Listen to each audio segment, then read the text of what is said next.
organic, unpredictable, unknown, lovely, beautiful, a sense of fulfillment. This is part of the pleasures of life and not the chores of life.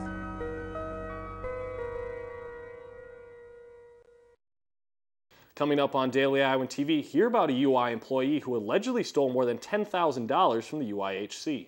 Plus, hear about a gathering of comic book readers that took place today with related events continuing throughout the week. And in sports, see what head football coach Kirk Ferentz had to say about this weekend's road test against Penn State. That's all coming your way next. Daily Iowan TV starts now.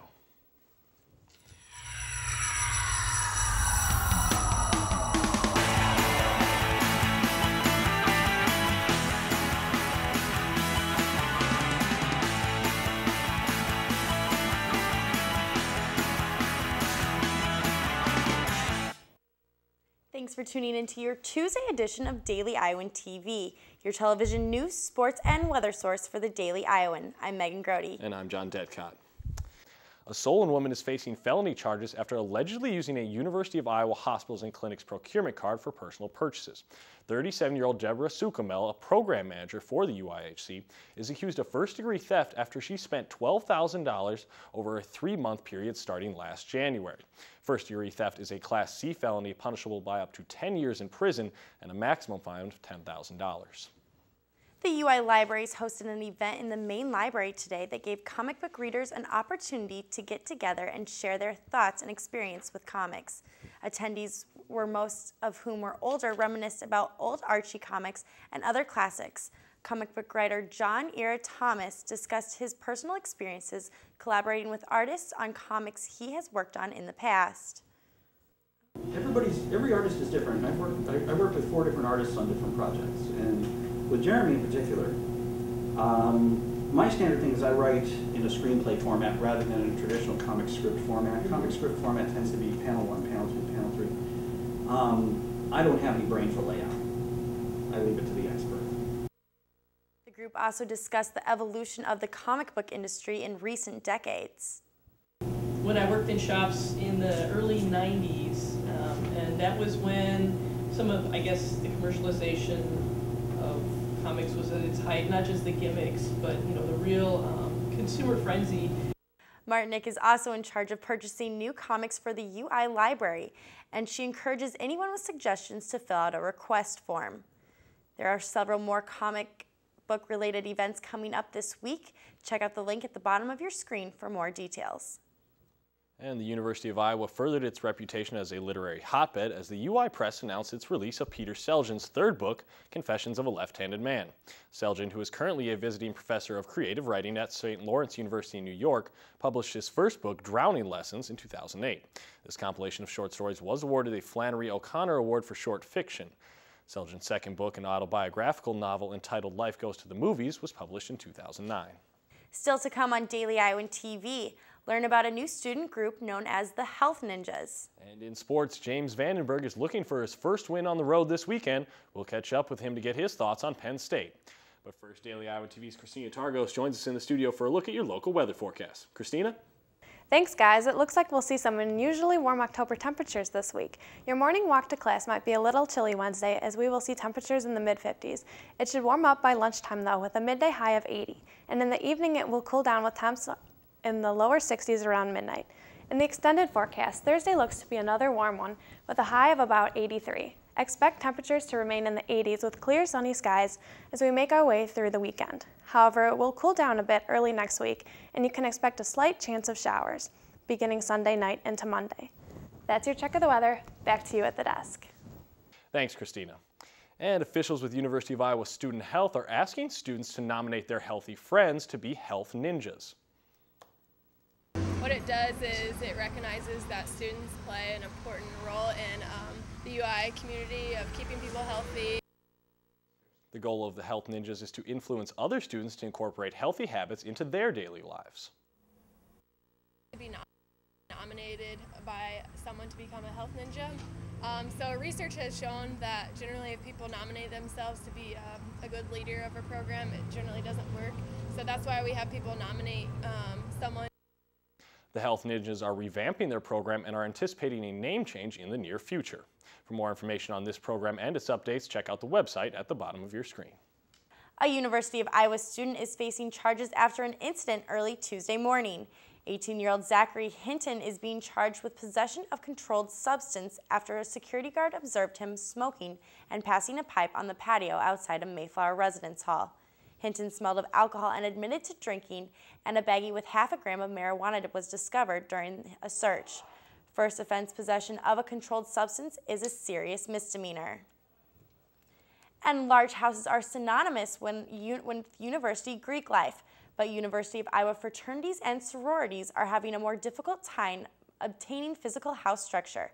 Daily Iowan TV's Christina Targos takes a deeper look inside this issue. Most of the fraternity houses here at the University of Iowa were grandfathered in, meaning they were built as a fraternity house and that is what they will remain as.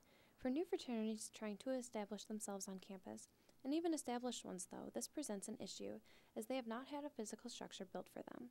Due to the Iowa City zoning codes, a system determining what can be built where in the city, it is hard for new fraternities to find a house. While it is not impossible to obtain a physical structure, it certainly poses a challenge.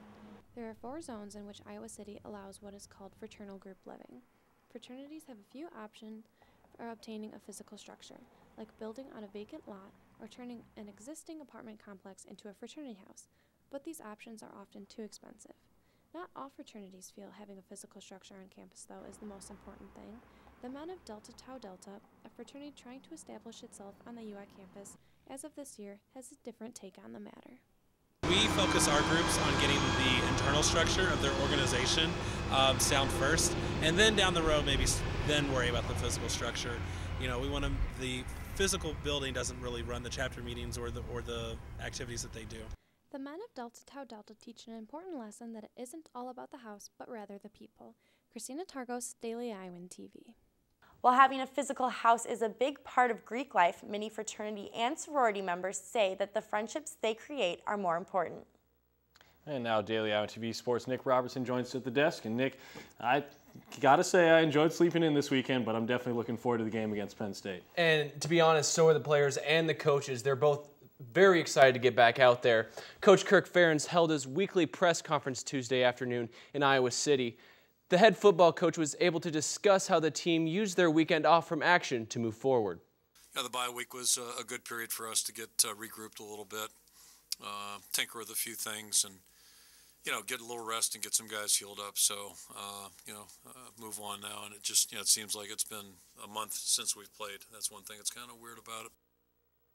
Ferentz also mentioned the difficulties of playing Penn State in Beaver Stadium and what his team needs to do to be successful against the Nittany Lions. As always, they've got good players. They're very well coached, and we're going into an environment that's really tough to play in. So we're going to have to be at our absolute best just to have a chance to win this football game, and we'll get working on that this afternoon. Ferentz also explained what the Hawkeyes can expect from Joe Paterno and his team this Saturday. A couple constants. You're always going to play a good team that's well coached, and whether it's home or away, it's going to be a tough game.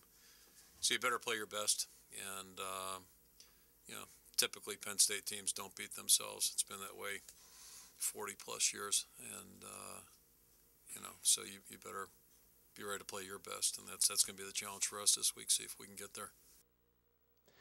And quarterback James Vandenberg has been lights out since taking the ball this season. He's slated to start his 3rd career game on the road while searching for his first victory away from Kinnick Stadium. We caught up with the captain earlier today to get his thoughts on this week's matchup.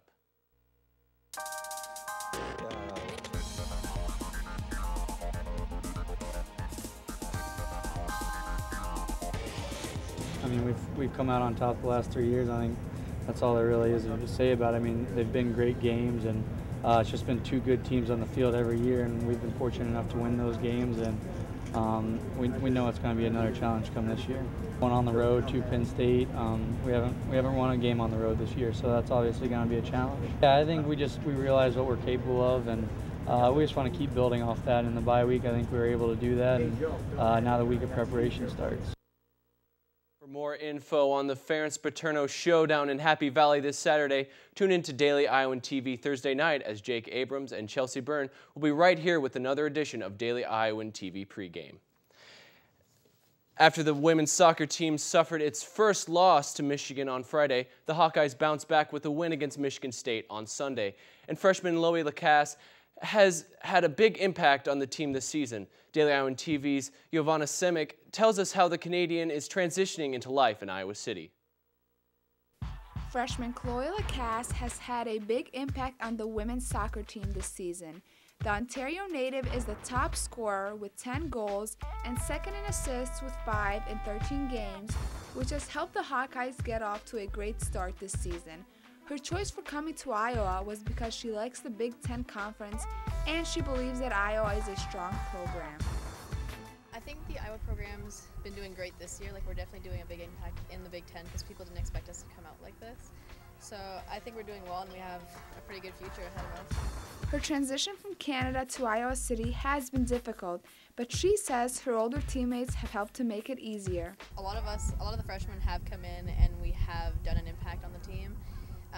These girls brought us in and they've been helping us out even like to get better and better every practice. Not only has Lacasse had a big impact on the 10, 1, and 2 record the Hawkeyes have this season, she has also been an inspiration to her teammates. She comes out with, she works very hard and everything she does. She gives 110% every single practice. Our teammates work for her, she works for us. Now recently Lacasse has been named one of the top 20 collegiate players to watch, but she says that doesn't stop her from working hard to finish the season strong. Iowan Simic, Daily Iowan TV Sports. Lacasse and the rest of the Hawkeyes return to Big Ten play on Saturday when they take on Minnesota. And guys, the girls' soccer team is off to a really hot start, but let's hope they can stick with it when they get to the thick of their Big Ten schedule. That's when the season gets tough. So, great. Thanks, Nick. And only with Daily Iowan TV can you get a sneak peek into Wednesday's pages of the Daily Iowan. Read about an increase in disrespectful behavior at the UI, plus read about how the Iowa men's tennis team did at the ITA All-American Championship. And before we go, here's one last look at tomorrow's forecast. Tomorrow should be slightly warmer than today with sunny skies and a high of 83. Wednesday night will be mostly clear and the low should hit about 52 degrees. That's your latest edition of Daily Iowan TV. Be sure to check us out at the same time tomorrow or anytime online at dailyiowan.com. For Daily Iowan TV, I'm Megan Grody. Thanks for watching and have a great evening.